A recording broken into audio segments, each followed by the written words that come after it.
Assalamualaikum warahmatullahi wabarakatuh.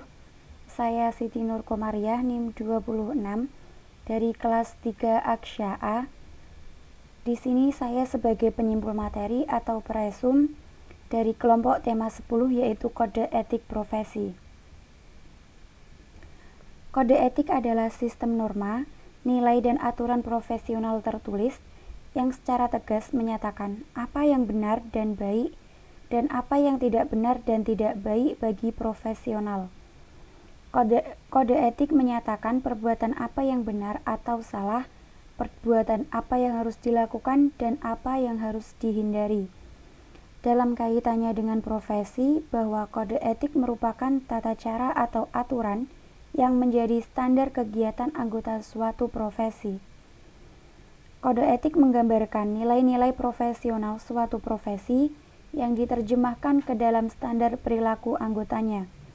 Ketaatan tenaga profesional terhadap kode etik merupakan ketaatan naluriah yang telah bersatu dengan pikiran, jiwa, dan perilaku tenaga profesional. Jadi, ketaatan itu terbentuk dari masing-masing orang, bukan karena paksaan. Dengan demikian, tenaga profesional merasa bila dia melanggar kode etiknya sendiri, maka profesinya akan rusak dan yang rugi adalah dirinya sendiri.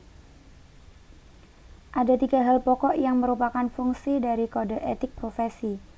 Yang pertama, kode etik profesi memberikan pedoman bagi setiap anggota profesi tentang prinsip profesionalitas yang digariskan. 2. Kode etik profesi merupakan sarana kontrol sosial bagi masyarakat atas profesi yang bersangkutan. Yang ketiga, kode etik profesi mencegah campur tangan pihak di luar organisasi profesi tentang hubungan etika dalam keanggotaan profesi. Secara umum, tujuan mengadakan kode etik adalah untuk menjunjung tinggi martabat profesi, untuk menjaga dan memelihara kesejahteraan para anggotanya, untuk meningkatkan pengabdian para anggota profesi, dan untuk meningkatkan mutu profesi. Kemudian beberapa prinsip-prinsip dasar yang menjadi landasan dalam pelaksanaan kode etik profesi ada 4, yaitu prinsip tanggung jawab, prinsip keadilan, prinsip otonomi, dan prinsip integritas moral. Melaksanakan etika profesi yang baik dan benar tentu bisa mendatangkan banyak manfaat, terutama dalam sebuah perusahaan yang mengutamakan nilai-nilai etika tersebut. Beberapa manfaat yang bisa didapatkan meliputi meningkatkan tanggung jawab, menekankan prinsip profesionalitas, menciptakan ketertiban, dan mencegah campur tangan dari pihak lain. Kemudian tanggung jawab merupakan sikap dan pendirian yang harus dimiliki manusia, karena dengan rasa tanggung jawab ini, manusia itu bisa berkembang, menghargai sesamanya dan lingkungannya juga.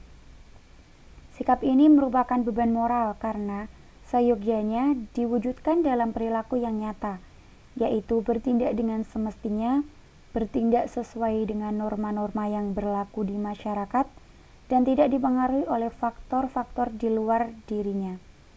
Dari penelusuran etimologis dan sudut pandang literasi Thomas Licona, kita dapat mendefinisikan bahwa tanggung jawab moral adalah kemampuan seseorang untuk menunjukkan mutu pribadi dalam menjalankan pekerjaannya, dan mutu itu terkait dengan hasil pekerjaan dan sikap dalam menjalankannya yang didasari oleh nilai-nilai etis. Adapun sanksi bagi pelanggar kode etik, secara umum sanksi bagi pelanggar kode etik dapat berupa yang pertama, sanksi sosial. Sanksi ini diberikan oleh masyarakat sendiri tanpa melibatkan pihak yang berwenang. Contohnya dikucilkan, dihina, dan lain-lain. Sanksi ini diberikan ketika melanggar hal yang kecil yang dapat dimaafkan. Yang kedua, ada sanksi hukum. Sanksi ini diberikan oleh pihak yang berwenang. Dalam hal ini, pihak yang berwenang seperti pihak kepolisian ikut andil dalam pelanggaran ini, misalnya kejahatan dalam masyarakat atau lembaga. Yang terakhir adalah sanksi sedang. Sanksi ini diberikan oleh suatu pihak atau instansi dengan menunda kenaikan gaji paling lama 1 tahun dan penurunan gaji yang besarnya 1 kali gaji yang berkala, paling lama 1 tahun juga. Berikut adalah materi yang dapat saya sampaikan. Terima kasih, mohon maaf bila terdapat tutur kata yang kurang berkenan. Wabillahi taufiq wal hidayah, tsumma ridha wal inayah. Wassalamualaikum warahmatullahi wabarakatuh.